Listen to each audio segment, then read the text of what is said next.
అందరికీ నమస్కారం. జై శ్రీరామ్, జై శ్రీకృష్ణ. భగవద్గీత యథాతథము సరళ భాష గ్రంథము.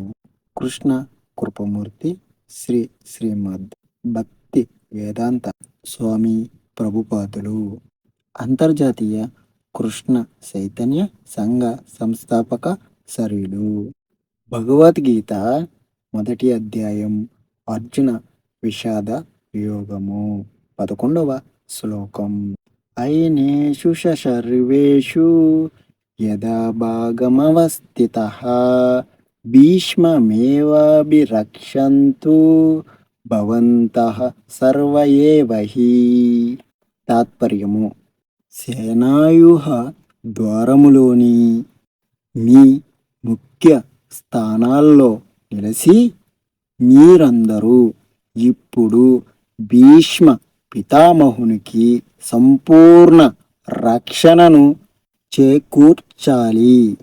భాష్యము: భీష్ముని పరాక్రమాన్ని పొగిడిన తర్వాత దుర్యోధనుడు ఇతరులు తమను చులకన చేసినట్లు భావిస్తారేమోనని తలసి తన సహజ రాజనీతి ధోరణిలో పై పలుకులు ద్వారా పరిస్థితిని చక్కబరిచే యత్నం చేశాడు.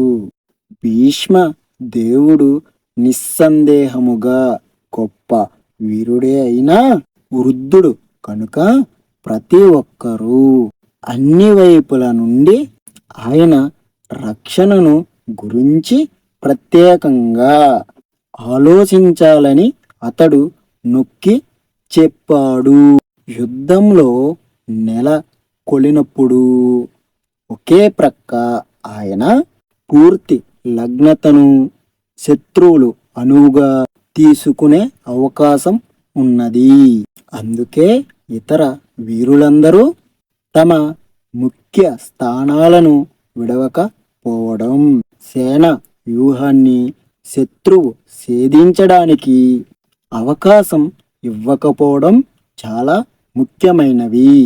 కౌరవుల విజయము భీష్మదేవుని సన్నిధి పైనే ఆధారపడి ఉన్నదని దుర్యోధనుడు స్పష్టంగా తలిచాడు.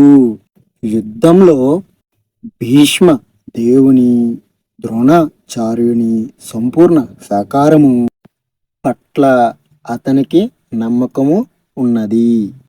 ఎందుకంటే సభలో అందరూ మహాసేన నాయకుల సమక్షంలో నగ్నంగా నిలపడానికి బలవంతం చేసే సమయంలో అర్జునుని పత్ని అయిన ద్రౌపది నిస్సహాయ పరిస్థితిలో వారిని న్యాయం కొరకు అర్థించినప్పుడు వారు ఒక్క మాటైనా పలకలేదని అతనికి తెలుసు. ఆ ఇద్దరి సేనలు పాండవుల పట్ల ఏదో రకమైన మమకారము కలిగి ఉన్నారని తెలిసినప్పటికీ పాసికల సమయంలో చేసినట్లుగా వారప్పుడు దానిని పూర్తిగా విడిచిపెడతారని అతడు ఆశించాడు.